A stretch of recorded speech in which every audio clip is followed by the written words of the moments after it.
I know it's kind of annoying to do this shilling crap right at the start of the video, but I'm really trying to get this channel off the ground, and these arcade Pac-Man videos don't typically do very well, so if you enjoyed the video, do please like and leave a comment, and subscribe if you haven't already. I won't do this much unless it has a significant impact on the video's performance. Anyway, on with the video. It's been just over 3 years since the release of Pac-Man and its huge splash in the early arcade market. While Namco themselves failed to follow up on the original game's formula with any real success, Bally Midway knocked it out of the park with Ms. Pac-Man. General Computer Corporation, the developers behind Ms. Pac-Man, have been strangely absent from any of the sequels that Bally Midway released since then, however, choosing to instead develop them in-house. These other sequels saw little to no success at all due to their poor quality, and Bally Midway is in need of another hit to keep the cash flowing, so they finally decided to do the sensible thing and bring GCC back for another new game under the tentative name Pac-Baby. This was later changed to Junior Pac-Man to avoid confusion with the already existing Baby Pac-Man game, and solidified Junior as a separate character from Baby. Not much info in this game's development exists, so based on how the game turned out, I can only assume that one of the team's goals for this sequel was to make it more ambitious while increasing the overall difficulty. In August of 1983, literally one day after Professor Pac-Man came out, Junior Pac-Man was released to not much success once again. By this point, Bally Midway had oversaturated the arcade market with far too many low-quality Pac-Man sequels after the release of Ms. Pac-Man, and Namco's own sequels weren't exactly lighting the world on fire either. The end result was likely that arcade owners didn't want to take in any more new Pac-Man games when they'd probably get more money out of just putting in additional Pac-Man and Ms. Pac-Man cabinets. Conversion kits for Junior Pac-Man were much more common than dedicated cabinets, but dedicated cabinets do exist for it, though they are quite rare. They were apparently made from repurposed Mappy cabinets too. Doesn't really matter much, but it's kinda interesting, so I figured I'd mention it. After Junior Pac-Man's failure, Namco had gotten fed up with Bally Midway's litany of half-baked, unimpressive, and unsuccessful sequels, and so stripped them of their license to produce any more new Pac-Man games. They would continue to publish Namco's arcade titles in the West for a little while longer, but Junior Pac-Man marked the end of the Bally Midway sequel era. Does GCC's experience help them to send this strange subseries of Western Pac-Man sequels off on a high note, or is it yet another flop? Let's find out. This is Junior Pac-Man. Right off the bat, intermissions are back, baby! While the lack of any cutscenes in Professor Pac-Man was to be expected given the genre shift, Pac-N-Pal's lack of intermissions was quite surprising, especially considering that Namco's previous Pac-Man game, Super Pac-Man, did include them. It just made no sense for Pac-N-Pal not to have any at all. Thankfully though, Junior Pac-Man returns the series tradition, and even follows up on Ms. Pac-Man's style of world building and storytelling, rather than Namco's slapstick cutscenes. The first act, Junior meets Yum Yum, plays after finishing the first round, and sees Junior playing with a young neighboring ghost named Yum Yum. The two are very friendly to each other, but Ms. Pac-Man, wary of the ghosts, eats one of her power pellets that are stockpiled in her lawn for some reason, and chases away the ghosts, bringing Junior back inside.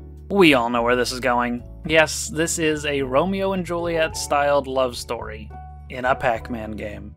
Act 2, The Gift, which plays after clearing round 3, shows Junior sneaking out to meet Yum Yum at a nearby bridge, bringing her a balloon as a gift. Unbeknownst to our star-crossed lovers, however, Yum Yum's father, Blinky, is watching from a nearby bush. This all wraps up in Act 3, They Escape, which plays after round 5, and then again after round 7 for some reason. In this cutscene, Blinky reveals himself from hiding, trying to reclaim his child, as well as Ms. Pac-Man. But while the two are distracted, Junior and Yum Yum run away together, escaping their parents' control, and live happily ever after. Well, Junior would return to the Pac family in later games, with Yum Yum nowhere to be seen, so I guess things didn't really work out between them long term. Oh well. As derivative and predictable as it is, this is still a charming story, and I like it a lot. The main thing that sets this game's story apart from its influence is the relationship between the two families. They're both equally capable of killing each other, and Ms. Pac-Man proudly displays her stockpile of power pellets right in her yard, clearly visible from where the ghost family lives. It's like if you had a feud with your neighbor and put a bunch of guns piled up in your yard right next to theirs as a not-so-subtly implied threat of violence. You even see Ms. Pac use the power pellet to scare them away, and later in Act 3, Blinky loses his child to his own bloodlust as he chases a vulnerable Ms. Pac-Man away while their children escape. While simple, this antagonistic dynamic does spice the game's story up just a little bit. If I were to complain at all, I wish there was a fourth cutscene, maybe showing the two families coming to a truce and trying to find the kids or something like that. This enemy-family dynamic is really interesting, and I feel like they could have done just a bit more with it. but instead they chose to play the third act cutscene a second time. Again. I really don't get why they keep doing this, especially if you can't skip the cutscenes. That aside, I also want to compliment the improved presentation here. We see a lot more detail in these cutscenes than anything in Pac-Man, Ms. Pac-Man, or Super Pac-Man. There are actual environments that these cutscenes take place in, rather than them being placed on a big empty void of nothingness. I mean, the Pac family has a house and a yard and stuff. It's not perfect. These are still pretty basic looking sprites. The background is still entirely black when there could have been like grass in a sky or something, and the ending of Act 3 is totally barren. But this is still a definite improvement over the cutscenes of the previous games. The only other thing worth mentioning here is that the orange ghost has once again been renamed, this time to Tim. Like Sue and Ms. Pac-Man, Tim would be retconned to a different color in later games, getting a lighter peach-like shade to differentiate him from Clyde.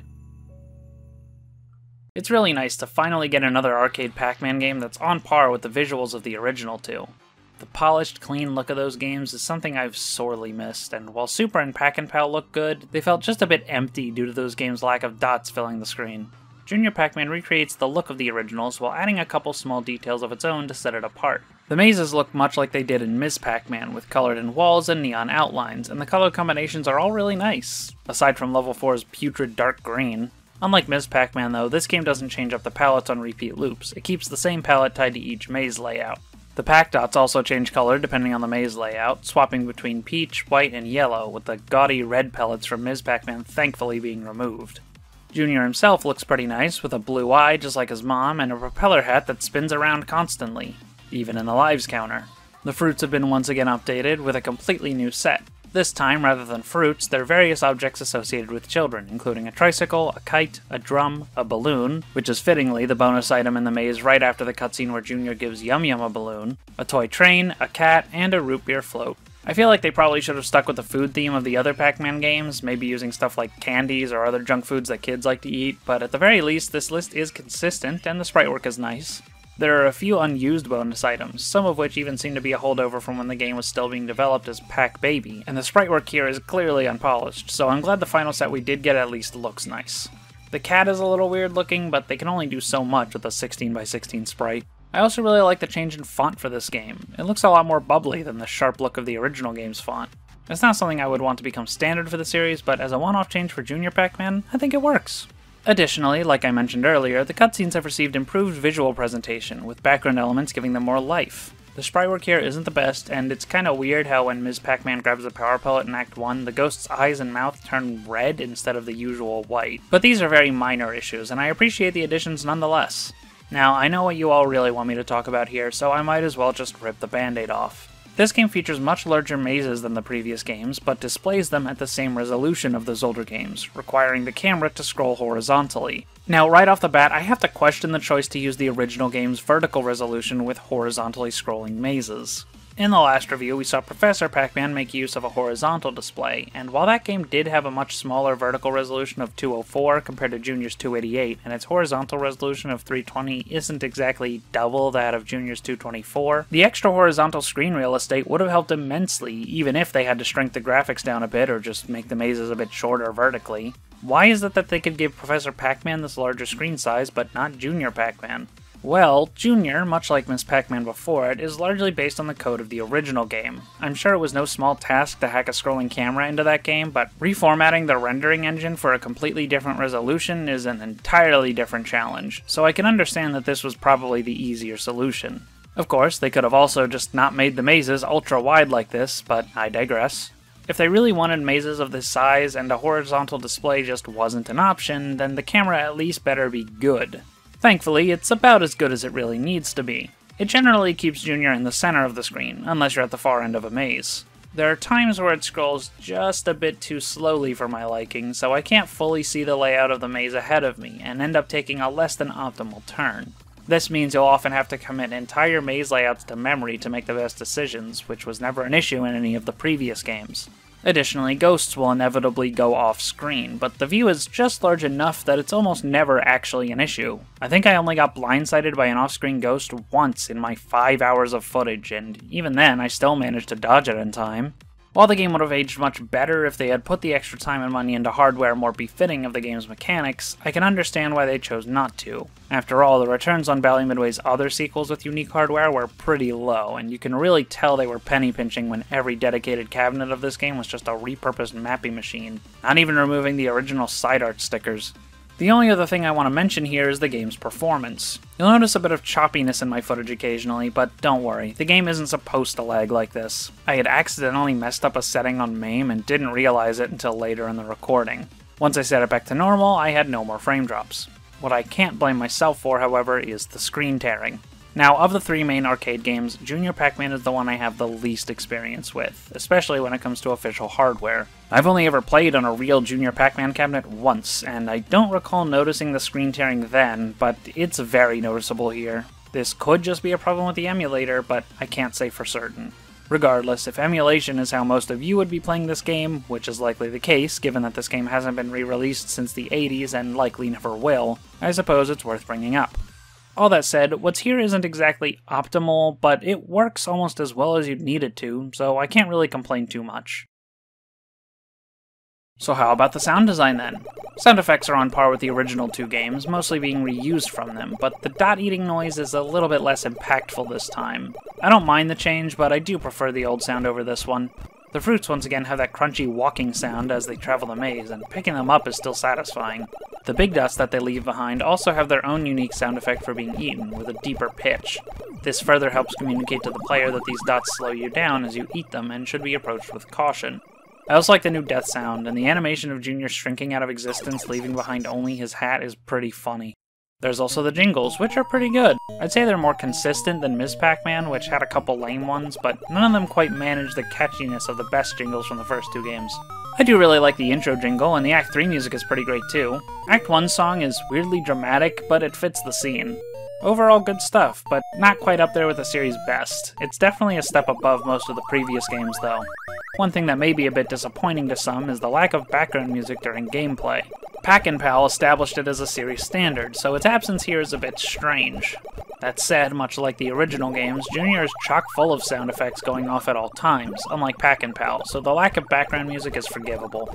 I think we're at the point now where it's fair to expect arcade games to have both music and sound effects at the same time though, as games like Pac-Pal and Mappy have set that standard. But as long as the game doesn't feel totally empty, I'm fine with there not being any music, so Junior Pac-Man gets a pass on this one. Not much else to say here, the sound design is pretty solid, probably the best we've seen since Ms. Pac-Man, but it doesn't quite reach the excellence of the first two games. That brings us to the gameplay, and boy do we have a lot to talk about here. For being the closest to the gameplay of the original two games of any of their sequels, it sure is different. First, the mechanical changes. Obviously, the biggest difference is the size of the mazes, but I'll get more into that when I talk about the maze design. That said, let's talk about the fruit. Since there are no tunnels in this game, they spawn directly above the ghost cage in the center of the maze and wander around until they reach a specific power pellet. Once they get to their target power pellet, they'll collide with it, causing both itself and the power pellet to explode.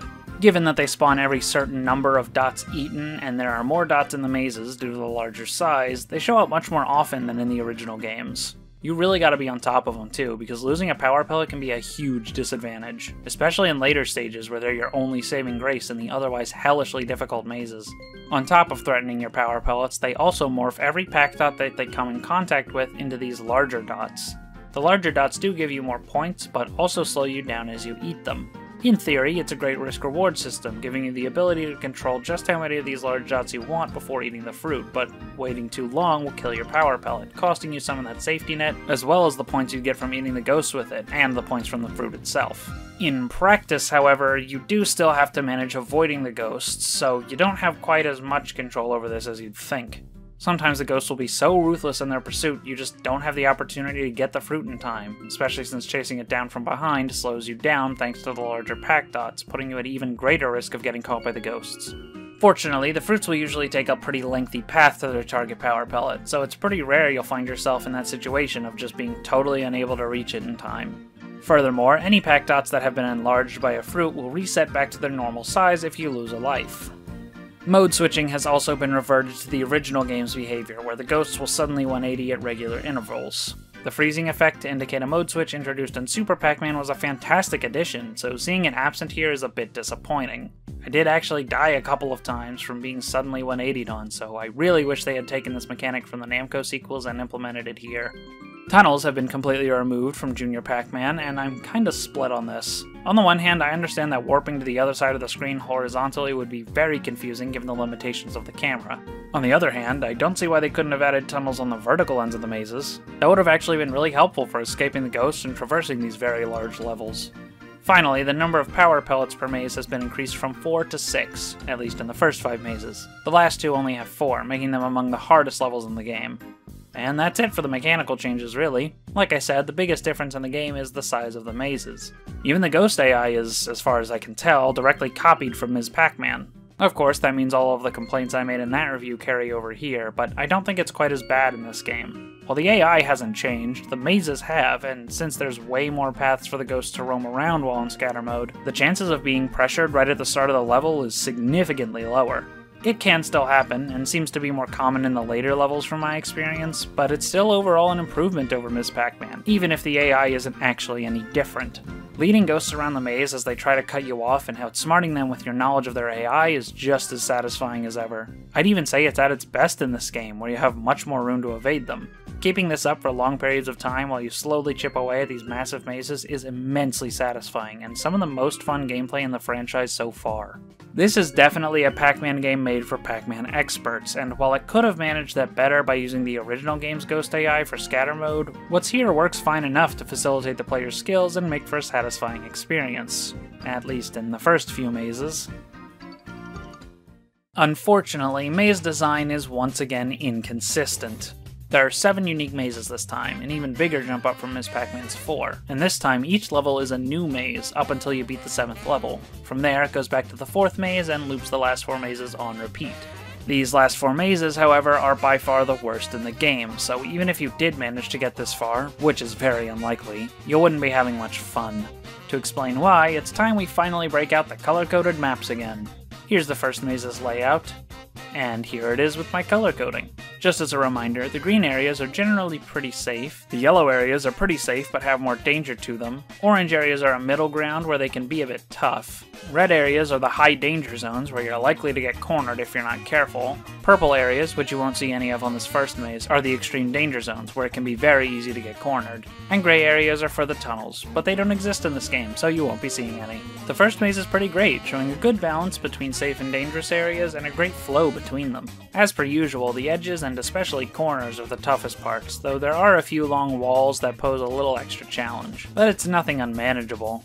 Of course, you'll find power pellets here in the corners, in the hardest part of the map, as well as the 2 extra pellets closer to the middle, which are actually in much safer zones. They're still useful to have around though, since you can easily save them for later and only grab them when you absolutely need to, or if you just want the extra points. Overall, a great start. It seems like they really know how to balance these mazes well, despite their larger size. Let's hope this keeps up. On to the second maze. Here's the in-game map, and here it is color-coded. This is clearly a step up in overall difficulty, with most of the map being dominated by orange and yellow areas, with only a small portion of safe zones. Fortunately, there are a lot of quick turns, which makes cornering away from the ghosts pretty easy. The central area has a few more long paths, but there are enough exits throughout that they don't get too overwhelming. By the color coding, this may look pretty difficult, but it actually might be the easiest level in the game. I guess that just shows how flawed my simplistic color coding system is, but it's the best I've got, so whatever. Next up is the third maze. And here it is colored in.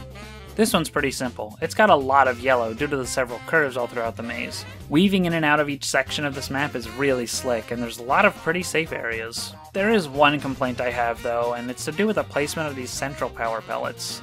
Unlike the previous mazes, these ones are placed directly in the middle of an intersection. This is usually fine in the corner of the mazes, but in the center like this, all it does is get in the way. Typically, these central parts of the mazes are easier, so you usually want to save the power pellets for when you really need them.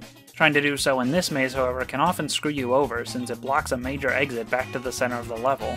If they had just moved these power pellets down a little bit into the hallway below it, they'd be fine. You'd have these 2 paths at the top and all the other paths on the bottom to escape through, but instead, this power pellet blocks off all 3 upper paths, and when you've got ghosts following behind you and trying to cut you off from ahead, you'll end up having to either waste your power pellet or turn around and hope you don't get sandwiched by ghosts. Given the limited camera, you won't always be able to tell if this strategy is safe to go for, so it can be a gamble sometimes. This isn't the only time we'll see this issue either.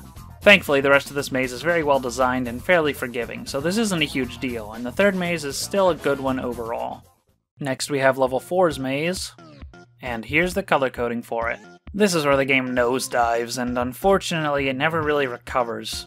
First off, these ring-like sections that make up the entire bottom portion of the screen. These are terrible. The ghosts constantly get stuck running in circles around them, and it makes them nearly impossible to predict. Not helped by the fact that your only way out from the corners is into this very long hallway with only one extra path, which just goes right back to where you already were. This maze could have been a lot better if they had just made a few extra exits along the narrow walls. I mean, the entire maze is littered with them, and that results in getting sandwiched constantly because there's nowhere to run. Even with save states, it took me an hour and 20 minutes to finally get a run through the stage without any deaths. I only even bothered with this so I could save my lives for later stages, just so I could get some footage of them. As if the poor design wasn't bad enough, they decided to put the central power pellets in the middle of an intersection, again. This maze sucks, it's one of the worst in the game, only second to the final maze, but we'll get there in due time. For now, here's the 5th maze. And now with the colors. Thankfully, this level is actually good. As you can see, there's a lot of safe zones. It does naturally get harder as you get closer to the left or right edges of the screen, and the ghosts can be a little bit unpredictable at times with so many different options as to how to move throughout the maze, but it's a fair challenge. For some reason though, the bottom power pellets are put in yet another intersection, rather than over in the corners like you'd expect. It's not a huge deal given the generally low difficulty of this maze's design, but still not exactly how I'd prefer it to be laid out. These little side sections can be a bit of a pain, but I'm really just nitpicking now. This maze really shines thanks to these short, stubby walls. It may look like a kind of repetitive layout, but it gives you so many options as to where to go at all times, rather than a bunch of narrow hallways that lead you directly into getting sandwiched. This is one of the better mazes in the game, probably my second favorite after the first maze. Next up is level 6's maze, and here it is colored in. This one's a bit of a mess. It's got a decent amount of curves to allow for lots of cornering, which is nice, but everything else here is not great. There's a bunch of these big Y-shaped walls, some of them out by the edges of the map, resulting in overly long hallways with little to no exits. These ones at the bottom are especially bad. I'm also really not a fan of the power pellet placement here. There are only 4 of them, which is bad enough for a maze this big, but they're all placed within intersections again.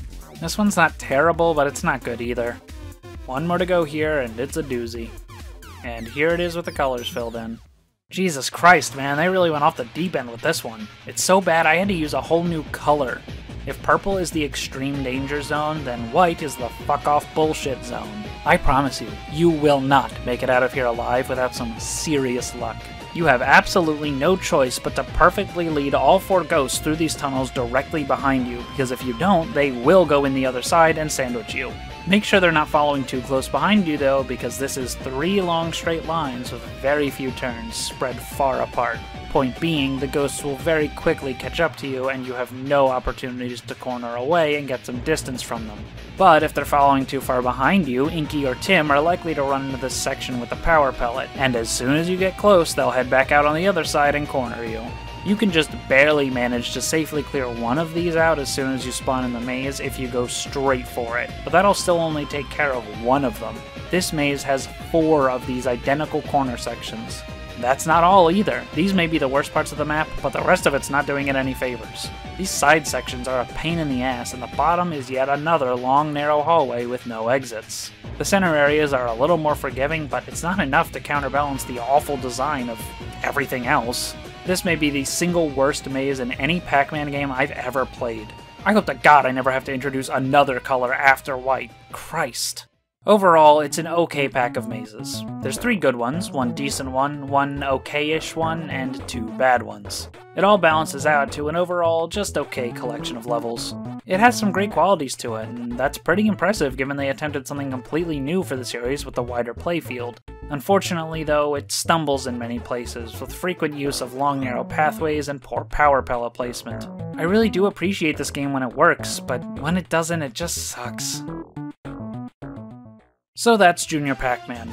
Overall, it's kind of a mixed bag. At its best, it has some of the most exciting and satisfying gameplay in the series so far, as you hectically lead the ghosts throughout the mazes, planning out your moves on the fly while clearing out these giant levels. It's great. At its worst, though, it's some of the most frustrating shit I've ever endured.